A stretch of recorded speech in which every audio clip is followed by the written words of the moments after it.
choisi Jésus pour guider ma vie. Mon bien-aimé Jésus, il est à moi, je suis à lui. J'ai choisi Jésus pour guider ma vie. Mon bien-aimé Jésus, il est à moi, je suis à lui. J'ai choisi Jésus pour guider ma vie. Mon bien-aimé Jésus, il est à moi, je suis à lui.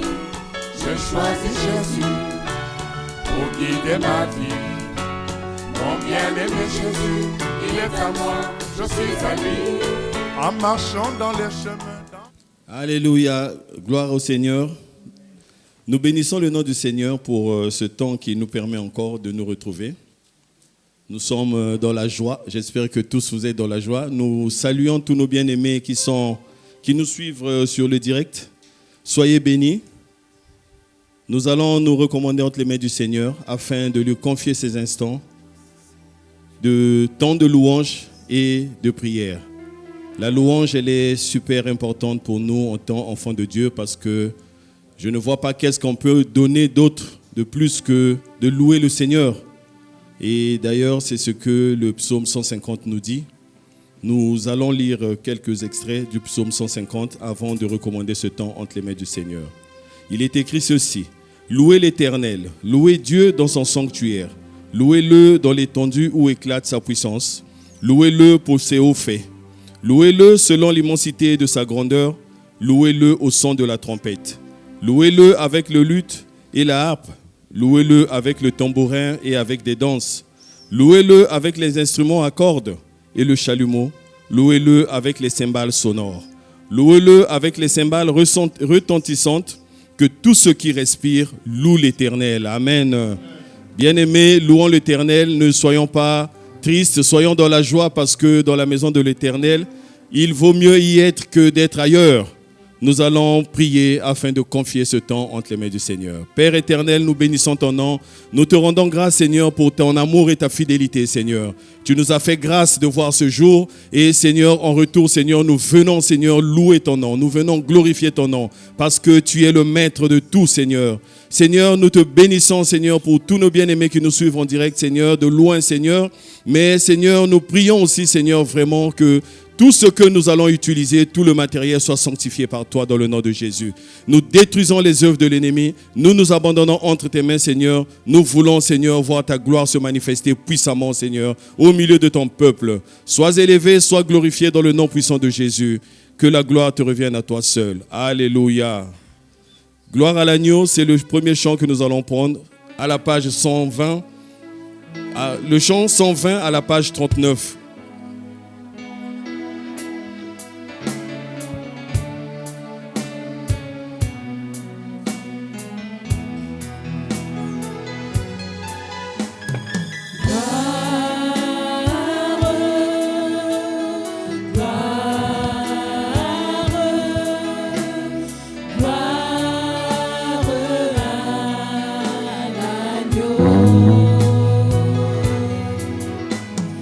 Gloire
Alléluia, Seigneur.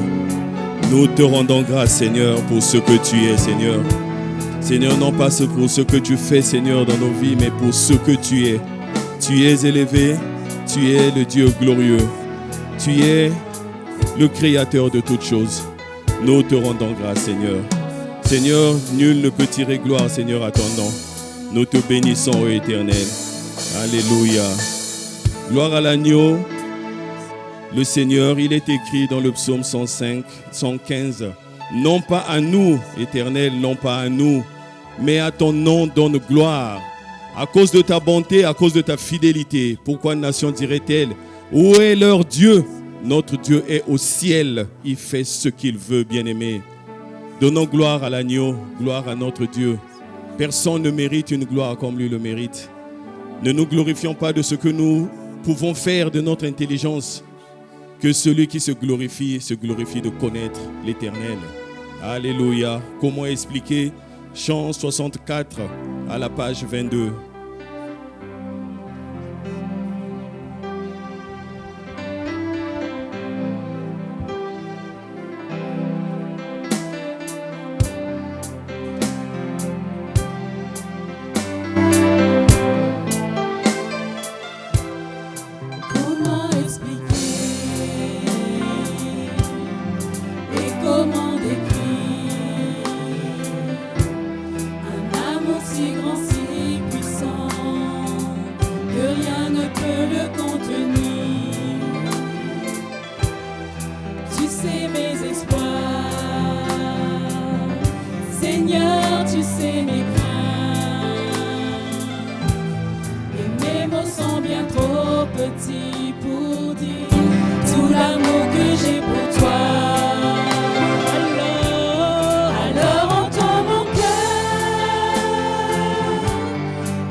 Pour la vie, pour la vérité et pour le chemin.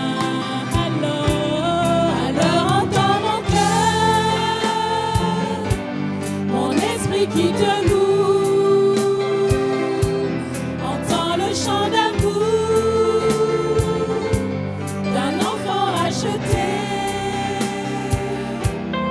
Je prendrai les faibles mots pour te dire quel Dieu merveilleux tu es. Mais je ne pourrai pas te dire combien je t'aime. Alors entends mon cœur, c'est tout comme la pluie, c'est tout comme la pluie. Les mots pouvaient couler. Et si j'avais l'éternité, je ne pourrais pas l'exprimer. Mais dans les battements de mon cœur, tu entendras toujours. Merci, merci pour la vie, pour la vérité et pour le chemin. Alors entends mon cœur, mon esprit qui te loue, entends le chant d'amour d'un enfant racheté. Je prendrai mes faibles mots pour te dire quel Dieu merveilleux tu es. Et je ne pourrai pas te dire combien je t'aime. Alors entends mon cœur. Alors entends mon cœur, mon esprit qui te loue, entends le chant d'amour d'un enfant racheté. Je prendrai mes faibles mots pour te dire quel Dieu merveilleux tu es. Je ne pourrai pas te dire combien je t'aime. Alors entends mon cœur.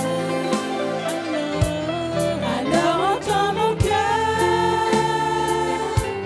mon esprit qui te loue, entends le chant d'amour d'un enfant racheté. Je prendrai mes faibles mots pour te dire quel Dieu merveilleux tu es. Je ne pourrai pas te dire combien je t'aime. Alors entends mon cœur. Alors entends mon cœur, mon esprit qui te loue, mon esprit entend le chant d'amour d'un enfant racheté. Je prendrai mes faibles mots pour te dire quel Dieu merveilleux tu es. Mais je ne pourrai pas te dire combien je t'aime. Alors entends mon cœur. Alléluia. Seigneur, vraiment, entends, Seigneur, le cri, Seigneur, de nos cœurs, Seigneur, qui, Seigneur, implore ta grâce. Seigneur, entends, Seigneur, ces cris-là, Seigneur, qui te disent combien nous t'aimons, Seigneur. Seigneur, nous ne voulons pas, Seigneur, être des experts, Seigneur, de la Bible pour pouvoir prier, pour pouvoir te louer, Seigneur. Seigneur, au travers de ce chant, Seigneur, cela nous parle, Seigneur. Nous ne souhaitons pas, Seigneur, avoir des mots, Seigneur, comme ces grands bishops, Seigneur, pour simplement plaire aux humains, Seigneur. Mais, Seigneur, entends, Seigneur, les faibles mots, Seigneur, que nous pouvons sortir de nos bouches, Seigneur. Merci, Seigneur, pour ces paroles que tu mets en nous, Seigneur. Seigneur, tu dis, Seigneur, même dans les soupirs, Seigneur, inexprimables, Seigneur, toi, tu sais, Seigneur, tu entends, Seigneur. Lorsque nous voulons te parler, tu sais déjà, Seigneur, de quoi nous voulons te parler. Alors, simplement, disons merci. Merci pour la vie. Merci, Seigneur, pour le fait d'être sauvé, Seigneur, aujourd'hui. Merci, Seigneur, de nous avoir sortis de la boue du péché. Merci, Seigneur, de nous avoir lavés, Seigneur, de nous avoir pardonnés. Seigneur, nous te bénissons, Seigneur. Sois glorifié, sois élevé, Seigneur. Nous comptons que sur toi, Seigneur, et nous nous attendons, Seigneur, à toi. Dans le nom de Jésus, que la gloire du Seigneur, chant 319 à la page 87. Alléluia.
C'est la vérité, Seigneur. Tant que, Seigneur, tu nous accordes le souffle de vie, Seigneur, nous te chanterons. Alléluia.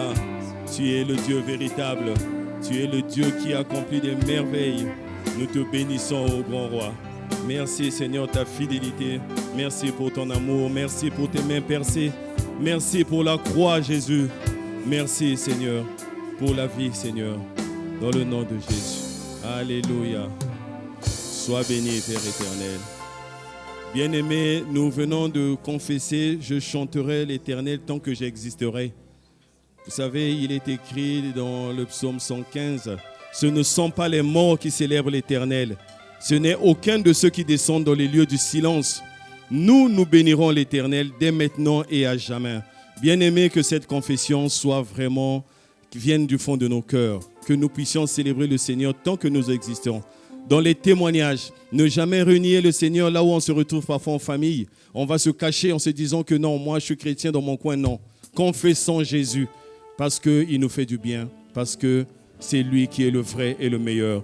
Nous allons prendre ce chant. Merci Jésus. Merci pour tout ce qu'il fait dans nos vies. Merci pour tout ce qu'il a pourvu.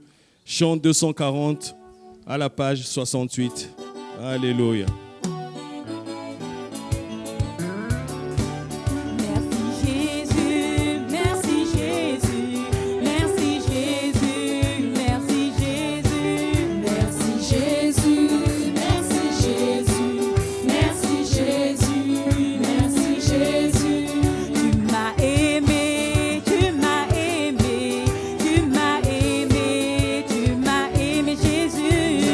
Jésus, tu m'as aimé.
Alléluia.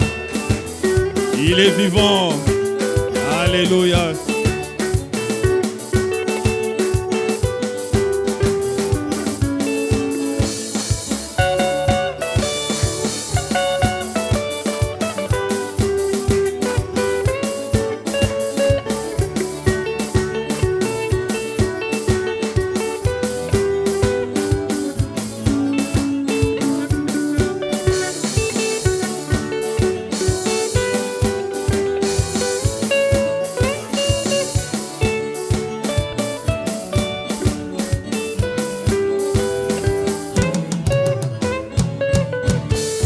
Acclamons le Seigneur bien-aimé. Il est puissant. Il nous a bénis. Alléluia. Mais il est écrit, l'homme ne vivra pas seulement de pain, mais de toute parole qui vient de la bouche de Dieu. Nous allons confier ces instants d'écoute, d'étude entre les mains du Seigneur. Prions vraiment que le Seigneur fortifie notre bien-aimé. Prions que le Seigneur puisse aussi nous aider dans la compréhension de ce temps d'apprentissage de la lecture de sa parole. Seigneur, nous te disons merci pour ce temps de louange. C'est vrai que, Seigneur, ce ne sont pas les morts, Seigneur, qui te louent, Seigneur, ce sont les vivants. Et nous sommes là, Seigneur, pour glorifier ton nom. Seigneur, nous recommandons ces instants en tes mains. Nous prions vraiment, Seigneur, que tu conduises, Seigneur, toutes choses, que tout soit sanctifié, Seigneur, par toi, Seigneur. Nous te bénissons pour tout ce que tu fais au milieu de nous, Seigneur. Nous te confions, Seigneur, la suite entre tes mains. Seigneur, que ta volonté soit parfaite, dans le nom de Jésus. Amen.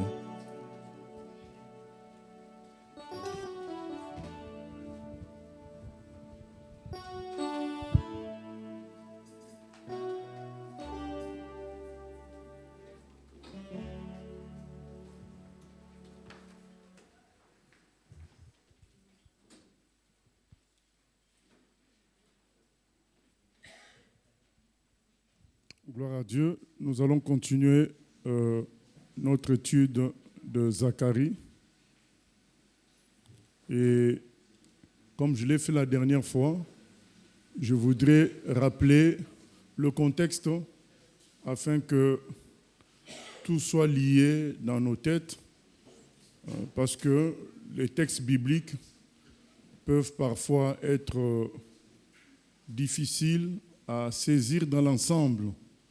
Mais si on regarde bien les choses, lorsqu'on connaît aussi comment Dieu fonctionne, on peut bien les comprendre. C'est pourquoi je fais toujours un petit résumé du contexte pour saisir tout ce qu'on étudie, parce que parfois ça peut paraître un peu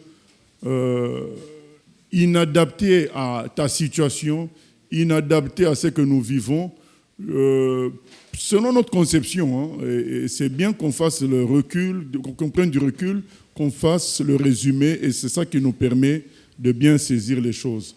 Et c'est écrit, donc nous allons lire le chapitre 8 pour nous rester dans le contexte. Mais avant de lire le chapitre 8, donc je voudrais dire que le contexte général, c'est le retour des enfants d'Israël depuis la ville de Babylone. Ils reviennent. Maintenant, quand ils reviennent, Dieu leur dit, c'est bien, vous êtes revenus physiquement, mais vous n'êtes pas revenus spirituellement. Voilà. Qu'est-ce qui peut se passer? Il peut se passer qu'il y ait une guérison dans ton corps. Tu reviens physiquement. C'est ce qui arrive à beaucoup de chrétiens. Ils peuvent être guéris ou voir leur situation changer, mais souvent, leur cœur ne s'attache pas plus à Dieu. Voilà, c'est ce qui s'est passé là. Ils ont été délivrés de la captivité, ils sont revenus, mais leur cœur ne s'est pas attaché plus que cela à Dieu. Et Dieu envoie Zacharie et Agé pour leur dire que votre cœur s'attache à moi davantage et reconstruisez donc le temple qui est le symbole, le lien spirituel entre moi et vous. Prenez de l'importance à reconstruire donnez de l'importance à reconstruire mon temple.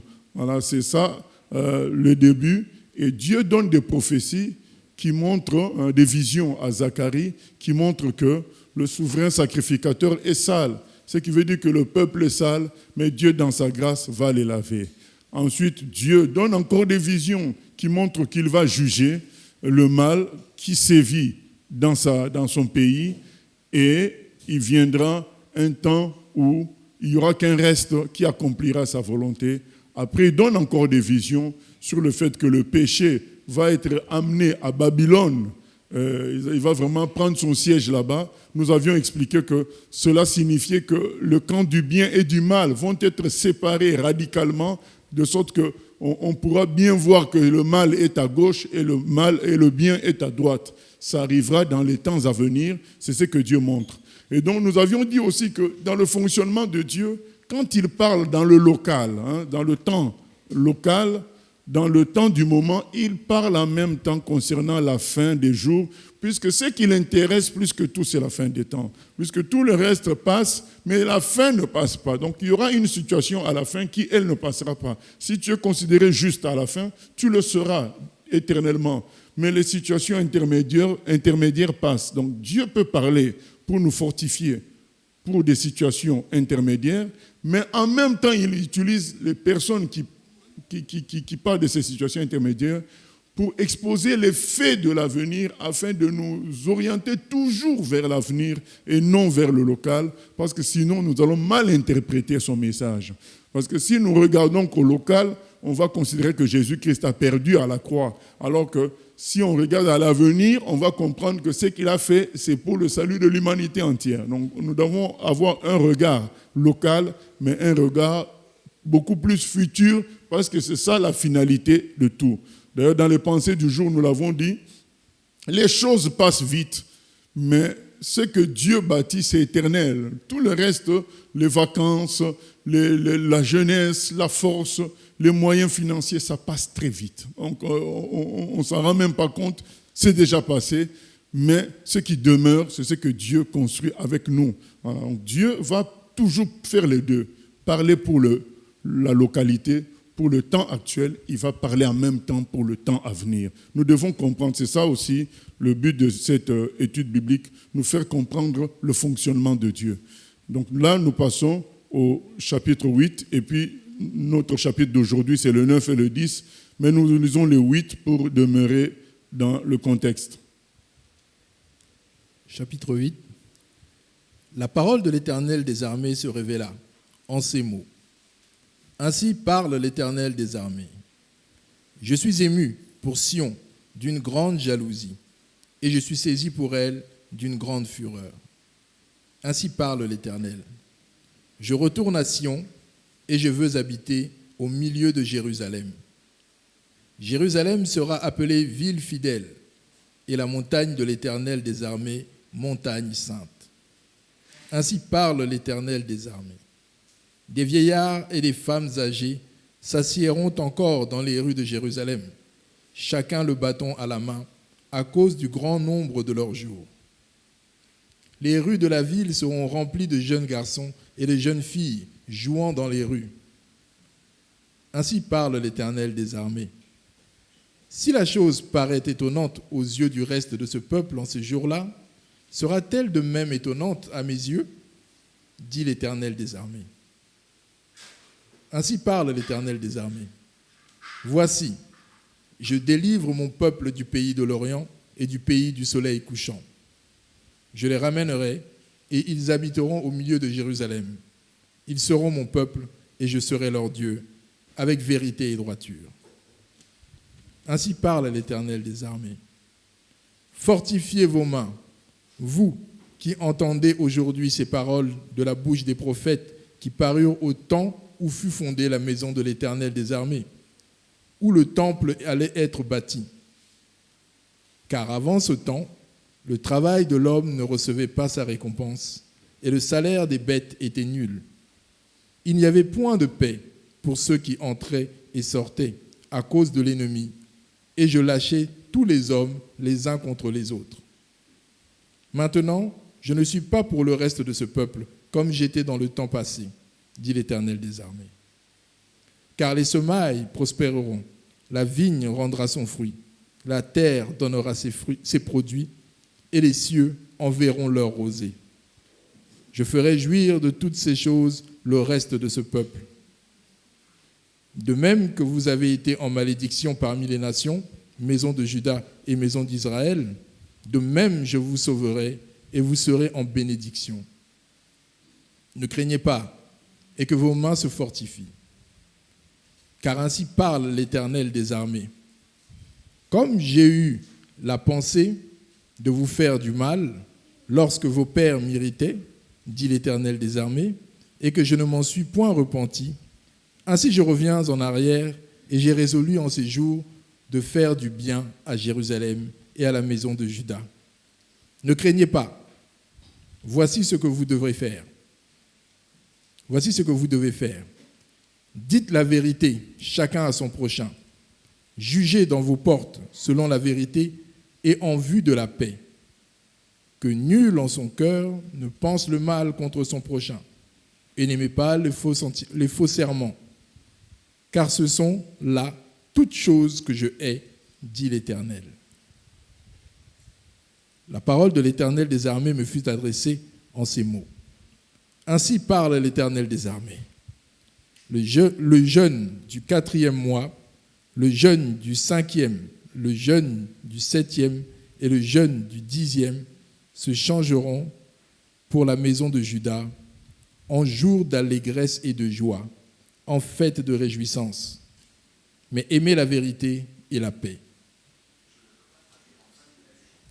Ainsi parle l'Éternel des armées. Il viendra encore des peuples et des habitants d'un grand nombre de villes. Les habitants d'une ville iront à l'autre en disant « Allons implorer l'Éternel et chercher l'Éternel des armées. » Nous irons aussi. Et beaucoup de peuples et de nombreuses nations viendront chercher l'Éternel des armées à Jérusalem et implorer l'Éternel. Ainsi parle l'Éternel des armées.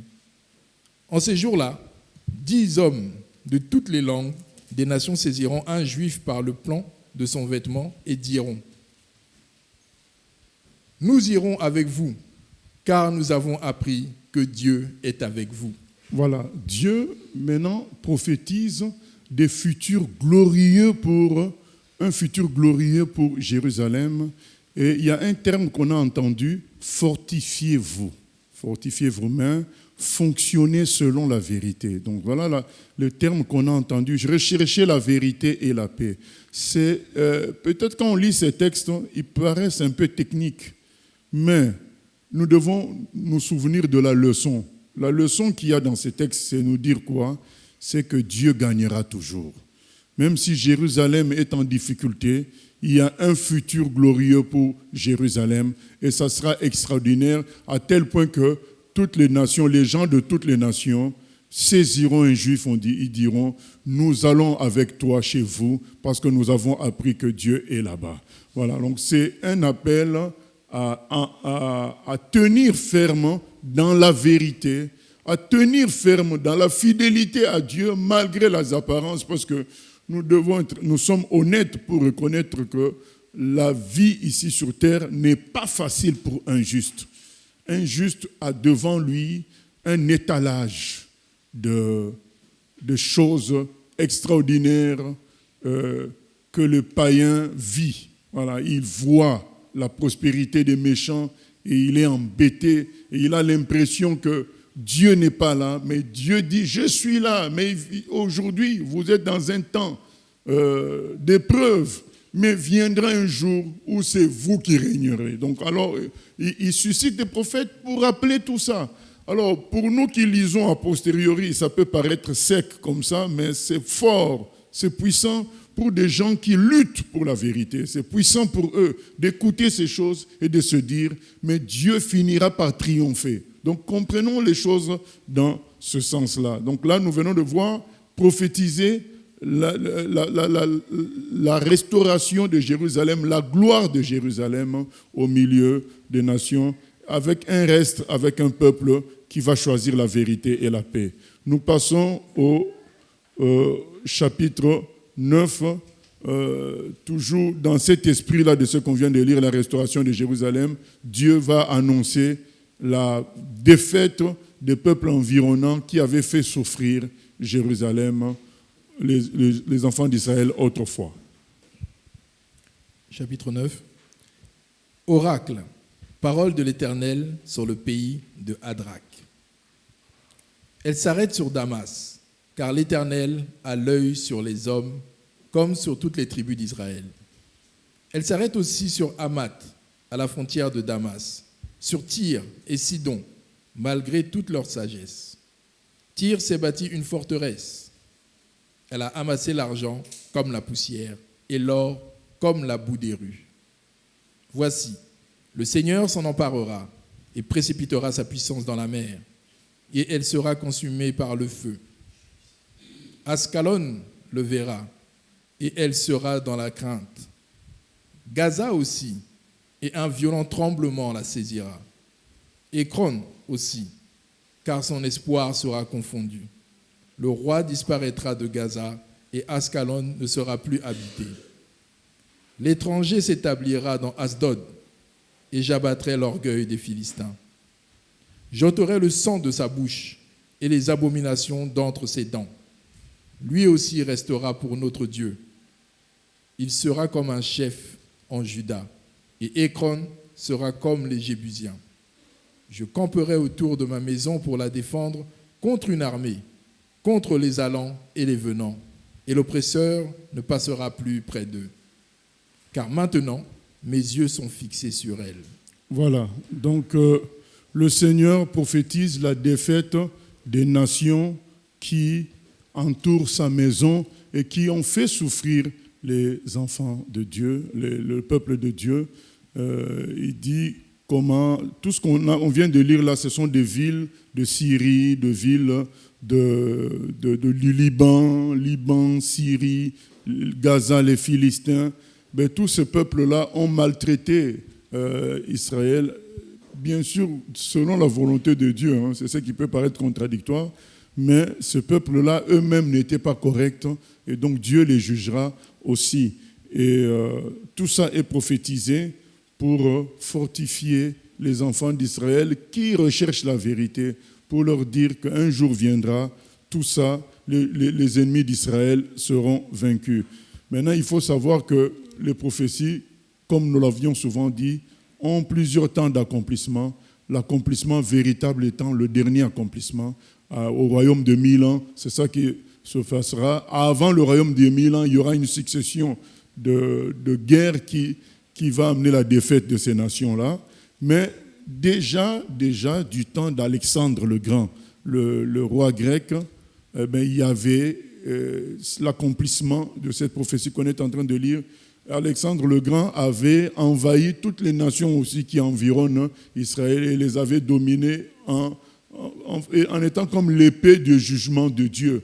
Mais c'est un jugement provisoire. Le véritable jugement, ça sera à la fin des temps quand le Messie lui-même viendra. Et donc, du coup, nous passons à une phase où on parle du Messie, Zacharie 9, à partir du verset 9. Sois transportée d'allégresse, fille de Sion. Pousse des cris de joie, fille de Jérusalem. Voici, ton roi vient à toi. Il est juste et victorieux. Il est humble et monté sur un âne. Sur un âne, le petit d'une ânesse. Je détruirai les chars d'Éphraïm et les chevaux de Jérusalem, et les arcs de guerre seront anéantis. Il annoncera la paix aux nations, et il dominera d'une mer à l'autre, depuis le fleuve jusqu'aux extrémités de la terre. Et pour toi, à cause de ton alliance scellée par le sang, je retirerai tes captifs de la fosse où il n'y a pas d'eau. Retournez à la forteresse, captifs pleins d'espérance. Aujourd'hui encore, je le déclare, je te rendrai le double. Car, bande de Juda, comme un arc, je m'arme d'Éphraïm comme d'un arc, et je soulèverai tes enfants, ô Sion. Contre tes enfants, ô Javan, je te rendrai pareil à l'épée d'un vaillant homme. Voilà. Vous savez, là, cette partie-là du 9 à 13 va nous apprendre aussi comment Dieu fonctionne dans ses révélations. Parce que quand nous lisons le verset 9, ça nous rappelle quoi? Le verset Zacharie 9, ça nous rappelle, oui. Ah non, tu n'as pas voulu répondre. Oui. Mais tu as fait comme ça. Hein. Zacharie 9, ça nous rappelle. Hein. Bon, nous passons à Luc 19. Luc 19, 28. Zacharie 9, Luc 19, 28.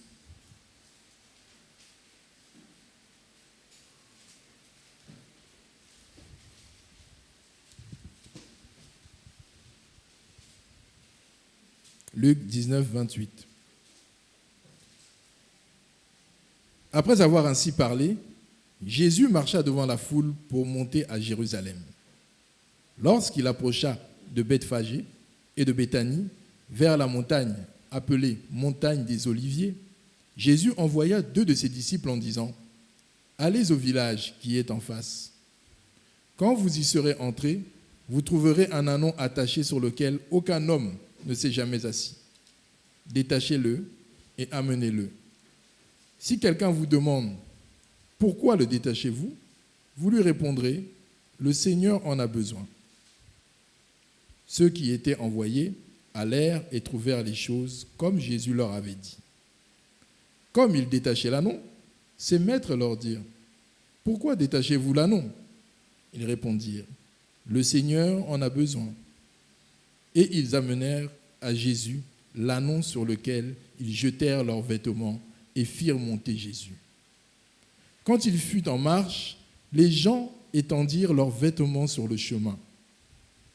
Et lorsque déjà il approchait de Jérusalem, vers la descente de la montagne des Oliviers, toute la multitude des disciples, saisis de joie, se mit à louer Dieu à haute voix pour tous les miracles qu'ils avaient vus. Ils disaient : « Béni soit le roi qui vient au nom du Seigneur, paix dans le ciel et gloire dans les lieux très hauts. » Quelques pharisiens du milieu de la foule dirent à Jésus : « Maître, reprends tes disciples. » Et il répondit : « Je vous le dis, s'ils se taisent, les pierres crieront. » Voilà, donc Zacharie 9 a son correspondant dans Luc 19 qu'on vient de lire, c'est-à-dire l'entrée triomphale de Jésus à Jérusalem. Les gens qui l'ont vu assis sur un âne, ils ont compris que c'est le roi qui vient les libérer. Donc quand nous reprenons Zacharie 9, c'est écrit : « Sois transporté d'allégresse, fille de Sion, pousse des cris de joie, fille de Jérusalem. Voici, ton roi vient à toi, il est juste et victorieux, il est humble et monté sur un âne, le petit d'une ânesse. » Et qu'est-ce que nous lisons ici ? Ils ont dit : « Béni le roi qui vient, béni soit le roi qui vient au nom du Seigneur. » Donc ces gens-là, quand ils ont vu ça, ils ont dit : « Mais Zacharie 9 s'est accompli. » Pour eux, vous comprenez vraiment pourquoi même les disciples pensaient que c'était là, c'est fait. Jésus établit son royaume, c'est fini. Nous avons des ministres du gouvernement. Pour eux, parce qu'ils voient les prophéties s'accomplir. Jésus se met sur l'ânon, eux ils se disent : c'est bon, ça y est, c'est le moment. Et c'est pourquoi à un moment ils lui demandent : mais quand est-ce que tu feras les choses, quoi ? Jésus dit : je ne connais pas le temps. Voilà, seul Dieu connaît ces choses-là, l'heure et le jour. Voilà, ce sont des choses liées à ce qu'on est en train de lire dans Zacharie. La difficulté, c'est quand Jésus... Vous comprenez maintenant la difficulté qu'ont vécu ces gens-là quand Jésus a été arrêté. Pour eux, c'est comme si on a aspiré leur vie. Je me rappelle les temps de déception, on a l'impression qu'on nous a aspiré quelque chose, on n'a plus la vie. C'est comme si on va s'écrouler. Eh bien, c'est ça qui est arrivé à Pierre, Jean, Jacques. Tous ces gens-là, ils s'étaient dit, ça y est, le royaume de Dieu est arrivé. Les prophéties vont s'accomplir, sauf que Dieu, c'est comme ça que nous allons aussi le comprendre comment il agit. Il parle parfois par flash. Il ne donne pas toute la révélation à une seule personne. Il donne des flashs à plusieurs personnes et il faudrait les recoller pour avoir la vérité totale. Et c'est comme ça. C'est la preuve, vous voyez, il y a des prophéties. Par exemple, Zacharie, quand il donne la prophétie de l'âne, Mais ça s'est accompli. Lui, il est mort depuis longtemps. Donc Dieu lui a donné ce flash-là. Dieu donne des flashs. Quand David parle de la croix dans le psaume 22, lui, il n'y comprend rien du tout. Hein. Lui, il dit, ils ont percé mes mains, ils ont percé mes pieds, mais il ne comprend pas exactement ce qu'il voit. Mais comme il sait que c'est Dieu qui lui parle, vous savez, comme quand Dieu a parlé à Abraham, il lui a dit, sacrifie ton fils, alors que c'est un Dieu qui est contre les sacrifices humains. Mais Abraham, comme il est habitué à Dieu, il savait quand même que c'est Dieu qui parlait. Un vrai serviteur, même si on lui donne une prophétie hirsute, une prophétie bizarre par Dieu, il peut quand même en parler. Parce qu'il sait que c'est quand même Dieu qui lui a parlé. Il sait, le frère Paul a dit, je sais en qui j'ai cru. Voilà. Donc les gens de Dieu, ils savent quelle voix leur a parlé, ceux qui sont proches de lui. C'est pourquoi ils se permettent de donner des prophéties qui leur paraissent à eux-mêmes bizarres, mais ils savent que c'est Dieu qui a dit. Et là, nous voyons un peu ce qui dérange. C'est que Jésus accomplit le 9-9, mais il n'accomplit pas la suite. À l'instant où il arrive, il n'accomplit pas le 10 jusqu'à ce qu'on a lu là. Je détruirai les chars d'Éphraïm. Jésus ne fait pas ça. Hein. Lui, il se limite à accomplir le 9-9, mais il accomplit certaines parties qu'on a lues. Il parle de paix. Voici, voilà, verset 10. Il annoncera la paix aux nations et il dominera d'une mer à l'autre. Donc, lui, il accomplit cette partie-là, annoncer la paix, prêcher la bonne nouvelle. Il accomplit cette partie, mais il accomplit quand même le 9-9 où il entre à Jérusalem en tant que roi. Et quand on a voulu interdire aux disciples de faire cela, de l'accueillir en roi, il leur a dit, si les hommes se taisent, s'ils se taisent, les pierres vont crier. Comme pour dire, c'est la vérité ce qui est en train d'arriver. Je suis le roi prophétisé dans Zacharie 9.9. Donc laissez-les faire. Si vous ne faites pas, les pierres vont le crier. Et c'est là la difficulté parfois dans la lecture de la Bible, c'est de comprendre les flashs, la logique des flashs. Dieu donne parfois des flashs sans donner toute la révélation à une seule personne. Et c'est pourquoi nous devons être humbles quand nous recevons des choses de Dieu. Nous ne devons pas penser que nous avons la vérité ultime qui dépasse tous les autres humains, que dans la façon dont ils parlent avec Dieu. Non, Dieu peut nous donner un flash. Contentons-nous de proclamer ce qu'il nous a donné. Ne cherchons pas à résumer Dieu à la révélation qu'il nous a faite. Voilà, Dieu est plus grand que ce qu'il nous dit. Voilà, il peut dire une chose à toi, une deuxième chose à un autre, une troisième. Quand on récolte, ça fait la totalité de sa révélation. Donc là, nous voyons bien Jésus accomplir Zacharie 9.9, mais il n'accomplit pas forcément toute la partie qu'on a lue, où il y a quand même des guerres. Mais cette partie sera accomplie à la seconde venue du Seigneur. Donc toute la prophétie sera accomplie à la fin des temps. Comme j'ai l'habitude de le dire, l'accomplissement véritable de toute prophétie, c'est la fin des temps. C'est à la fin des temps. En attendant, il y a des accomplissements transitoires, mais ce ne sont que des transitions. Le total accomplissement, ça sera à la fin des temps. Donc, comprenons Dieu. Parfois, il nous donne des flashs. Ce n'est pas à négliger. Nous mettons ces flashs dans un placard. Nous allons recoller au moment où il y aura la partie. Vous savez, comme dans le service secret, on te donne la moitié de $100. On donne à l'autre la moitié aussi de $100. Quand vous allez vous rencontrer, chacun sort sa moitié. Si ça colle, on sait que c'est mon correspondant. C'est ce que Dieu fait. Il va donner la moitié à quelqu'un, il donne la moitié à un autre. Et à un moment donné, on va recoller, on va voir que ça vient de la même personne, ça vient de Dieu. Quand vous recollez tout ce qu'on lit avec le Nouveau Testament, on se dit, c'est vraiment Dieu qui parle. C'est la fin des temps qui sera comme ça. Il y a une partie qui s'est déjà accomplie. Jésus est entré à Jérusalem assis sur un âne et les autres parties s'accompliront plus tard. Nous continuons donc de 14 jusqu'à la fin. L'Éternel au-dessus d'eux apparaîtra et sa flèche partira comme l'éclair. Le Seigneur, l'Éternel, sonnera de la trompette. Il s'avancera dans l'ouragan du midi. L'Éternel des armées les protégera. Ils dévoreront, ils vaincront les pierres de la fronde. Ils boiront, ils seront bruyants comme pris de vin. Ils seront pleins comme une coupe, comme les coins de l'autel. L'Éternel, leur Dieu, les sauvera en ce jour-là, comme le troupeau de son peuple, car ils sont les pierres d'un diadème qui brilleront dans son pays. Oh, quelle prospérité pour eux, quelle beauté! Le froment fera croître les jeunes hommes et le mou les jeunes filles. Amen. Voilà l'avenir d'Israël. Quelle gloire, quelle beauté, ça sera pour les justes. Et les chrétiens, eux, ils auront été enlevés et ils reviendront avec le Seigneur participer à toute cette gloire. Donc ça, c'est les événements de la fin que Zacharie est en train de prophétiser. Zacharie fait partie des prophètes qui ont donné des détails avec précision des événements de la fin. Nous venons de voir Zacharie 9:9 avec l'histoire de Jésus qui entre triomphalement à Jérusalem, assis sur un âne. Nous continuons, chapitre 10. Demandez à l'Éternel la pluie du printemps. L'Éternel produira des éclairs et il vous enverra une abondante pluie. Il donnera à chacun de l'herbe dans son champ.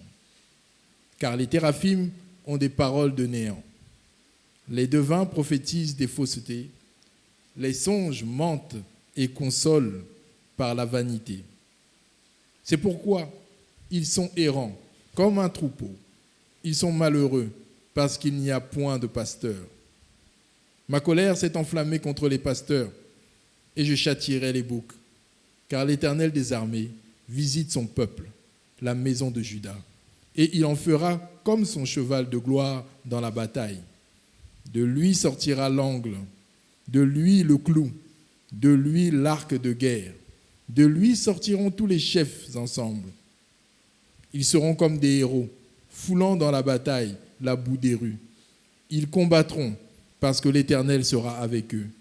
Et ceux qui seront montés sur les chevaux seront couverts de honte. Voilà, avant de continuer la série consacrée à la victoire des enfants de Juda et d'Israël sur les autres peuples, commençons par ce que Dieu dit.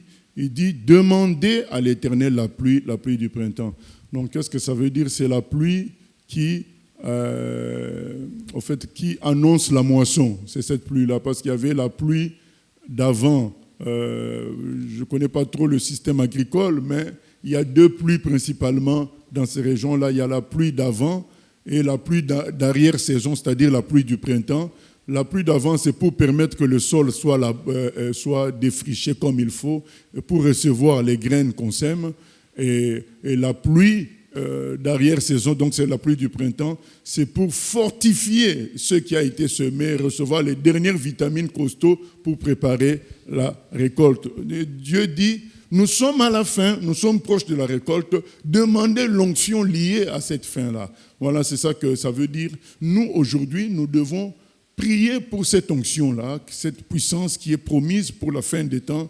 Nous devons demander cela. Nous ne devons pas attendre que ça vienne. Nous devons demander. Dieu, c'est comme ça qu'il fonctionne. Il veut faire quelque chose. Il suscite des intercesseurs qui vont réclamer ça afin qu'il y ait une unité entre la personne qui agit et les gens qui reçoivent son action. Parce que si Dieu agit et que nous ne voulons pas, ou bien nous ne nous y attendons pas, ça crée toujours des problèmes comme ce fut le cas dans le désert, lorsque les enfants d'Israël ont commencé à réclamer, à retourner en Égypte, parce ils étaient fatigués de la manière dont Dieu les conduisait dans le désert. Mais quand les gens crient eux-mêmes pour quelque chose, qu'ils demandent quelque chose, là, lorsque tu agis, il y a une vraie unité entre la personne qui agit et ceux qui ont demandé. C'est pourquoi il nous exhorte à prier, il nous exhorte à demander. On ne peut pas rester comme ça, impassible, à ne rien faire, passif et attendre que Dieu fasse les choses. Nous devons prier. La prière est importante. Réclamons la pluie du printemps. L'Éternel produira des éclairs, car il y a des choses extraordinaires que Dieu va faire. Et la prière aussi, c'est la démonstration qu'on croit. Voilà. Quiconque croit, prie et demande les choses auxquelles il croit. Mais celui qui ne croit pas, comme Caïn, il va faire quelques sacrifices d'herbe pour faire genre. c'est de la religion, mais au fond, il n'y a pas la vraie foi. Mais celui qui croit comme Abel se met en action pour faire le plus beau des sacrifices. Et c'est la prière que Dieu nous réclame aujourd'hui pour s'associer à lui. Il faut que nous disions, nous voulons la pluie. Nous voulons la pluie. Showers of blessing. C'est ça que c'est le même sujet. C'est un sujet qui se trouve dans Ézéchiel 34. Voilà, nous lisons. Et donc là, Dieu demande premièrement qu'on réclame la pluie. Ensuite, il dénonce les téraphim, les faux dieux qu'il y a parmi son peuple. Il dit que, verset 2, car les téraphim ont des paroles de néant. Il dénonce les faux prophètes qu'il y a parmi son peuple qui prophétisent. Dernièrement, j'ai appris qu'un des faux pasteurs encore, il a dit que quand un chrétien n'est pas riche, le salut de Jésus en lui est incomplet. Voilà, donc, voilà. Il monte toujours en dimension ces escrocs-là. Donc maintenant, pour que le salut soit complet chez un chrétien, il faut qu'il soit riche. Alors que Jésus avait dit, je n'ai pas d'endroit où dormir. Voilà, Jésus vivait dans la simplicité totale. Nous ne disons pas que Dieu est contre la richesse, pas du tout. Nous disons tout simplement, Dieu est supérieur à la richesse. Il est plus que cela. La richesse n'est rien du tout. Parce que Jésus, en dormant, en n'ayant pas de toit, il était le plus riche de l'humanité parce que lui, il pouvait créer du diamant, il pouvait créer de l'or. Il a dit à Pierre d'aller pêcher et de trouver de l'or dans un poisson et payer l'impôt. Donc Jésus a multiplié le pain, il peut multiplier aussi l'or. Mais il vivait comme une simple personne pour nous attirer notre regard sur le fait qu'il y a quelque chose de plus grand, plus précieux que les richesses de ce monde, c'est la gloire de Dieu. Voilà, c'est tout. Et donc tous ces gens-là sont des malins, des farceurs, des escrocs, mais qui trompent le peuple qui s'est écarté de la vraie soif. Il faut avoir soif de la pluie du printemps, avoir soif des choses d'en haut. Jésus a dit, ma nourriture, c'est de faire la volonté de mon Père. Donc c'est la soif qui doit animer les chrétiens, vivre les choses spirituelles extraordinaires promises. Parce que les choses matérielles, c'est facile et c'est rien du tout, ça passe. Voilà, tu peux manger 3 poulets et après, ton ventre il est plein et après, voilà quoi. Mais quand tu es dans la gloire de Dieu, tu en veux encore. Tu en veux encore. Voilà, c'est ça. Et il dit, tous ces songes, les devins prophétisent des faussetés. Les songes mentent et consolent par la vanité des faux songes, mais qui élèvent les humains. C'est pourquoi ils sont errants comme un troupeau. C'est ça l'état de l'Église actuelle. Ils sont malheureux parce qu'il n'y a point de pasteur. Les gens prêchent n'importe quoi et les humains aiment le n'importe quoi parce que c'est un peu de divertissement dedans aussi. Un peu de divertissement, quand dans certaines églises, on a vu en Afrique, où le pasteur prévoit que le match du mondial soit diffusé dans la salle de culte. Quoi. Vous voyez, donc on va arrêter le culte avant pour suivre le match. Voilà. Donc les gens aiment de tels pasteurs. Et quand il parle avec sérieux. Donc on croirait qu'il dit vraiment des choses intéressantes. Mais voilà, c'est là la réalité. Et verset 3, il dit, ma colère s'est enflammée contre les pasteurs, et je châtierai les boucs, car l'Éternel des armées visite son troupeau, la maison de Juda, et il en fera comme son cheval de gloire dans la bataille. Donc avant tout ça, il y aura une purification de l'Église, une purification du peuple de Dieu, de Juda, d'Israël. Il y aura une purification. Ce que nous voyons aujourd'hui passera. Tout ce qu'on voit là comme homosexualité, tout ça à Tel Aviv, à Jérusalem, tout ce qu'on voit comme franc-maçonnerie, vous savez, dans un rond-point d'Eilat, la ville qui est au sud d'Israël, il y a carrément, c'est écrit, il y a une pyramide au rond-point, quoi. C'est une pyramide, et c'est bien écrit, c'est pas caché, avec l'œil, et c'est écrit, construit par les francs-maçons, c'est vraiment écrit, rien n'est caché. Les sciences occultes, notamment à Sfax, c'est une ville consacrée à la Kabbale. Et donc c'est ça la réalité. Mais Dieu dit que tout ça sera purifié. Ça sera purifié. Et il en fera comme son cheval de gloire. Et nous continuons donc. Tout ce qui viendra après, ils seront utilisés comme des héros. Verset 6. Verset 6. Je fortifierai la maison de Juda et je délivrerai la maison de Joseph. Je les ramènerai car j'ai compassion d'eux. Et ils seront comme si je ne les avais pas rejetés. Car je suis l'Éternel, leur Dieu, et je les exaucerai. Éphraïm sera comme un héros. Leur cœur aura la joie que donne le vin. Leurs fils le verront et seront dans l'allégresse. Leur cœur se réjouira en l'Éternel. Je les sifflerai et les rassemblerai.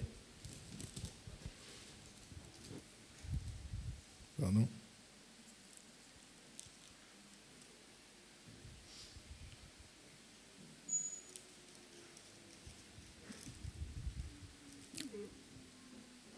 Verset 8. Verset 8.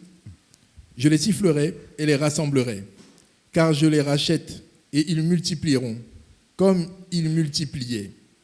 Je les disperserai parmi les peuples, et au loin, ils se souviendront de moi. Ils vivront avec leurs enfants et ils reviendront. Vous voyez, ce qu'on vient de lire là, en réalité, c'est avant ce qu'on a lu. Mais comme j'ai dit, Dieu donne des révélations parfois par flash. Tout ce qu'on vient de lire viendra après ce qu'on lit de 9 à la fin. Hein. Ce qu'on lit de 9 à la fin, c'est déjà accompli. Il les a déjà dispersés. Hein. Il les a déjà dispersés. Et après cette dispersion, il va les ramener. Et donc, parfois, il y a des inversions temporelles comme ça. Il faut avoir lu toute la Bible pour saisir, faire la part des choses. Voilà, nous continuons. Verset 10. Je les ramènerai du pays d'Égypte et je les rassemblerai de la Syrie. Je les ferai venir au pays de Galade et au Liban, et l'espace ne leur suffira pas. Il passera la mer de détresse, il frappera les flots de la mer, et toutes les profondeurs du fleuve seront desséchées. L'orgueil de la Syrie sera abattu, et le sceptre de l'Égypte disparaîtra. Je les fortifierai par l'Éternel, et ils marcheront en son nom. Voilà, je les fortifierai par l'Éternel, et ils marcheront en son nom. Donc Dieu va agir. Et voyez encore une manifestation du fait que Dieu est plusieurs personnes en un seul Dieu. C'est lui qui parle, mais il dit « je les fortifierai par l'Éternel ». Voilà, je les fortifierai, alors que c'est lui-même qui parle encore. Je les fortifierai par l'Éternel et ils marcheront en son nom. Le sceptre de l'Égypte disparaîtra. Et l'Égypte peut représenter également le monde. Mais nous voyons combien dans les événements de la fin, il y aura plusieurs prodiges, il y aura des miracles, il y aura des victoires, comme à l'époque où David a vaincu Goliath, comme à l'époque où il y avait peu de Juifs avec Gédéon face à une multitude coalisée. Dieu va faire les mêmes exploits. Il dit, mais les autres seront sur les chevaux, mes gens à moi seront à pied, mais ils vaincront. Voilà. Donc, malheur à ceux qui seront sur les chevaux, puisque Dieu va utiliser les gens à pied et ils vaincront. Voilà. C'est ça qui va arriver.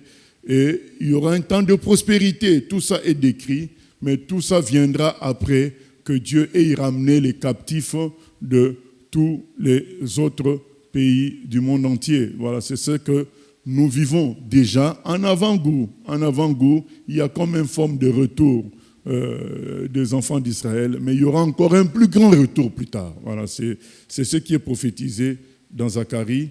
Et quand nous vivons les avant-goûts, que cela nous réveille, parce que je peux vous dire que quelqu'un qui a vécu dans les années 1800, 1810, 1820, 1830, n'aurait jamais cru ce que nous vivons aujourd'hui avec Israël, le retour, la restauration de la langue juive.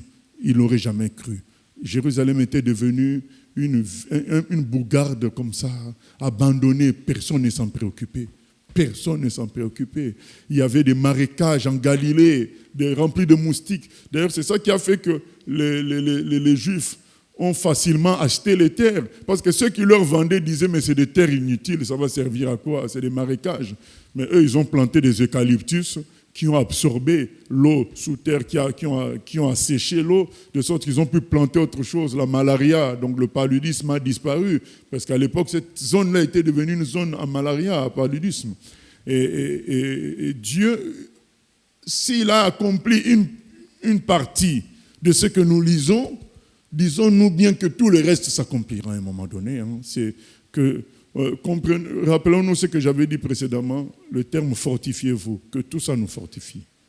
Nous avons besoin d'être fortifiés, à moins que nous avons pris le même chemin que le monde, nous contentant de manger, boire et avoir une bonne position dans la société.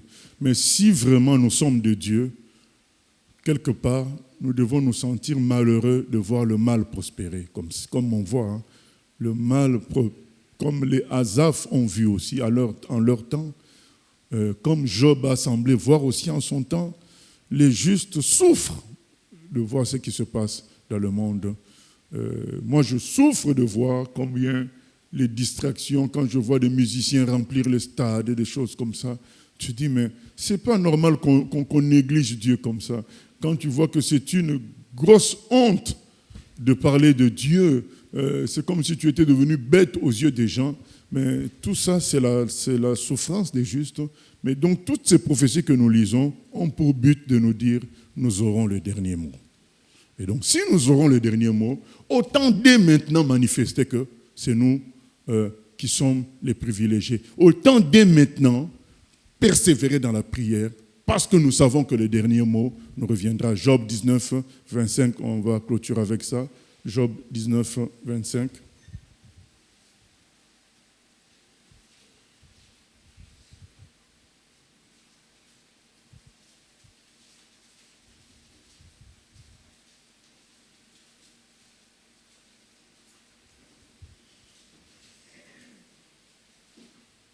Job 19, 25. Mais je sais que mon Rédempteur est vivant et qu'il se lèvera le dernier sur la terre. Amen. Je sais que mon Rédempteur est vivant, il se lèvera le dernier. Alors si je le sais, je n'ai pas le droit à vivre comme un orphelin, comme un sans-abri sur cette terre. Je dois avoir la tête haute, pas d'orgueil, mais la tête haute de gloire des enfants, des fils de Dieu. Voilà, comme quand Jésus est face à Pilate, Pilate lui dit, tu ne sais pas que je peux t'éliminer, toi. Jésus dit, mais le pouvoir que tu as sur moi vient de mon Père.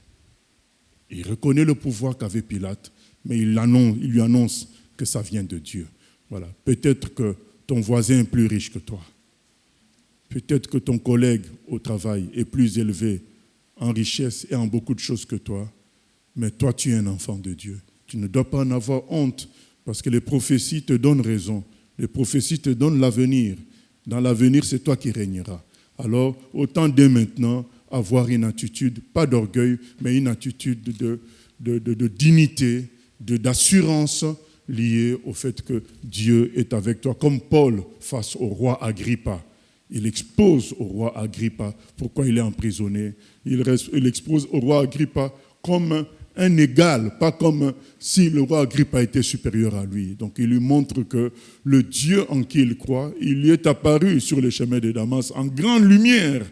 Donc le roi Agrippa entend tout ça. Alors le roi Agrippa entend que les chrétiens ressusciteront et qu'ils ont la puissance de ressusciter les morts. Le roi Agrippa au point, il se dit, Paul, tu cherches à ce que je me convertisse. Voilà. Nous devons, puisque les prophéties montrent que nous allons gagner à la fin, mais nous ne devons pas nous comporter en perdant. Voilà, nous ne devons pas nous comporter en perdant. Voilà. Même si tu n'as pas compris tous les détails géographiques, historiques, contextuels cités, comprends une chose, à la fin, c'est toi qui gagneras. Donc dès maintenant, soit dans l'allégresse, soit dans la joie. Voilà, que Dieu nous bénisse. Question ? Oui, pasteur, il y a un internaute qui voulait comprendre comment, puisque la Bible dit que Jésus voyait dans les cœurs des hommes, mais il est venu aussi comme un homme sans puissance. Mais comment se fait-il qu'il ne connaissait pas l'heure et le jour? Parce que dans Luc, Jésus dit, je ne connais ni l'heure ni le jour. Comment se fait?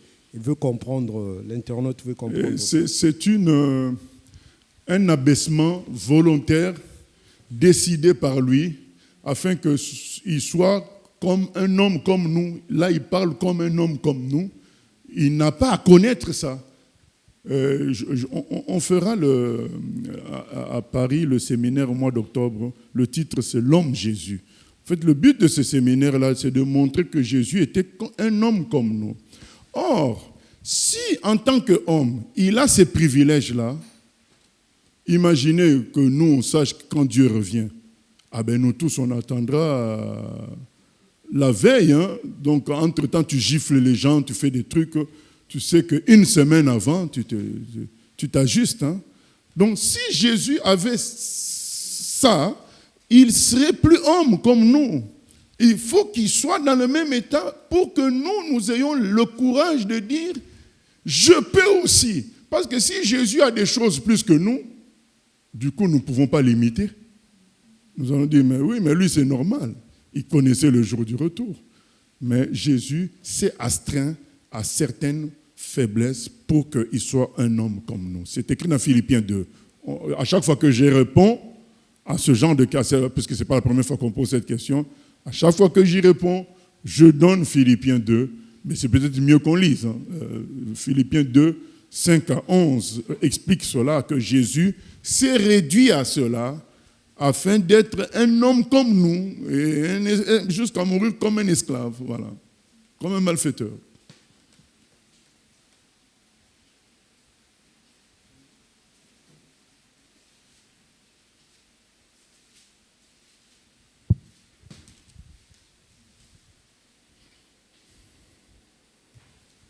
Philippiens, chapitre 2, verset 5. Oui, 5 à 11. 5 à 11.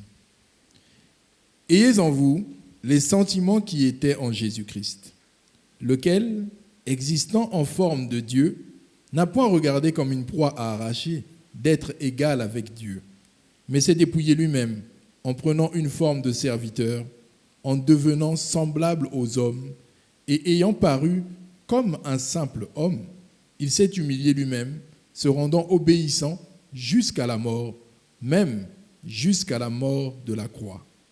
C'est pourquoi aussi Dieu l'a souverainement élevé et lui a donné le nom qui est au-dessus de tout nom, afin qu'au nom de Jésus, tout genou fléchisse dans les cieux, sur la terre et sous la terre, et que toute langue confesse que Jésus-Christ est Seigneur, à la gloire de Dieu le Père. Amen. Voilà. Donc il est venu comme un simple homme. Donc en tant que simple homme, il fallait qu'il se réduise à ne pas connaître cette date-là. Voilà. Voilà, gloire à Dieu. Nous allons prier. Père éternel, nous te bénissons pour tous ces textes que nous lisons qui, comme les textes des autres prophètes, nous apprennent que le dernier mot te revient, nous apprennent que la fin nous sera avantageuse, Seigneur. La fin sera pour nous, Seigneur.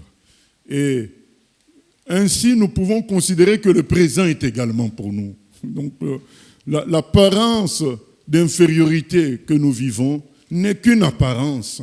La réalité est que la victoire nous appartient, et cela a été proclamé à Golgotha, là où Jésus a crié « Tout est accompli ». Que désormais, connaissant la fin de l'histoire, nous puissions nous comporter en vainqueurs dès maintenant. Nous n'allons pas attendre la fin. Dès maintenant que nous nous comportions en vainqueurs, que nous puissions avancer, considérant notre faiblesse, non pas comme une défaite, mais comme un choix de vie afin que toi tu sois élevé et que le monde te voie à travers nous, Seigneur. Merci de nous aider à comprendre ces choses, à ne pas non plus attaquer Israël comme si ta bonté envers eux dépend de leur perfection. Ça dépend de ton choix que nous voyons exposé à travers les prophéties. Et de même que nous sommes sauvés par ton choix, Seigneur. À toi la gloire, la louange pour tous tes bienfaits, Papa. Merci encore pour cette étude biblique au nom de Jésus. Amen. Vendredi prochain, nous aurons donc l'étude biblique sur Genèse. Nous continuons Genèse vendredi, pour ceux qui peuvent, à 18h.